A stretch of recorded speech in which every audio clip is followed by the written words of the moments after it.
जगतसिंहपुर जिला प्रशासन और जिला श्रम कार्यालय पक्षरु आदिकवि सारला दास संस्कृति भवन परिसर रे जिला स्तरीय निर्माण श्रमिक कल्याण समारोह पंजीकरण पत्र और सहायता राशि प्रदान कार्यक्रम अनुष्ठित हो जायछि।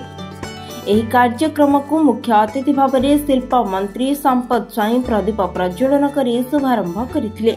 अन्यमानक मध्यरे जगतसिंहपुर विधायक अमरेन्द्र दास, जिला परिषद अध्यक्ष मनोज कुमार भोई, पौर परिषद अध्यक्षा, जिला श्रम अधिकारी प्रमुख उपस्थित रही श्रमिक मानकु पंजीकरण पत्र और सहायता राशि प्रदान करथिले।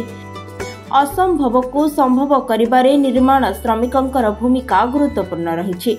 सबु क्षेत्र में समस्तंकर विकास पाई सरकार सबुबेले चेष्टित बोली मंत्री कहिसेंते।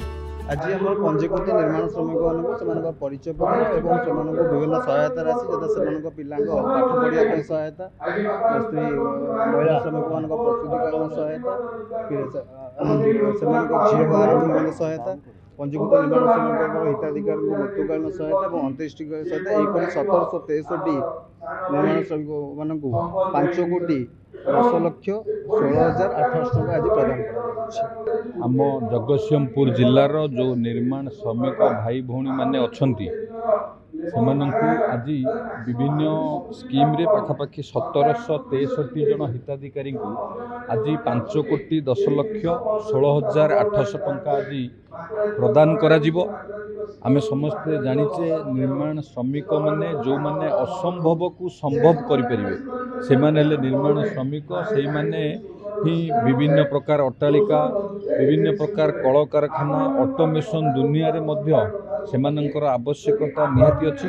एवं आम सरकार आसिला परे आम सरकार गोटे मंत्र सर्वे भवन्तु सुखिनः, समस्त लोक भलरे जीवन यापन करंतु, समस्तंकर विकास हो, ओडिशार विकास हो, ये आम सरकार लक्ष्य। सेतिपई आपण जानिथिबे आम सरकार आसिला परे आमे दुर्घटना जनित जो मृत्यु को ताकू वृद्धि करिकि 6 लाख टंका करैछु एवं अन्य जो डेथ केस जो 2 लाख टंका थिला ताकू 3 लाख टंका पर्यंत वृद्धि करा जायछि। एवं निश्चित भाव में श्रमिक भाई मानकर किपरि उन्नति होबो, सेमाने किपरि भाव में मुख्य स्रोत रे शामिल हेबे, सेतिपई आम सरकार विभिन्न प्रकार समय रे मध्य सेमानकु प्रोत्साहित करूचंती। दक्षता भित्तिक दक्षतार विकास करने विभिन्न प्रकार योजना करुचंती। तो निश्चित भाव में निर्माण श्रमिक माने राष्ट्र निर्माण रे सेमानकर भूमिका अत्यंत गुरुत्वपूर्ण। 1,076 जन निर्माण श्रमिक भाई भौणी मानक सहायता राशि प्रदान करचंती।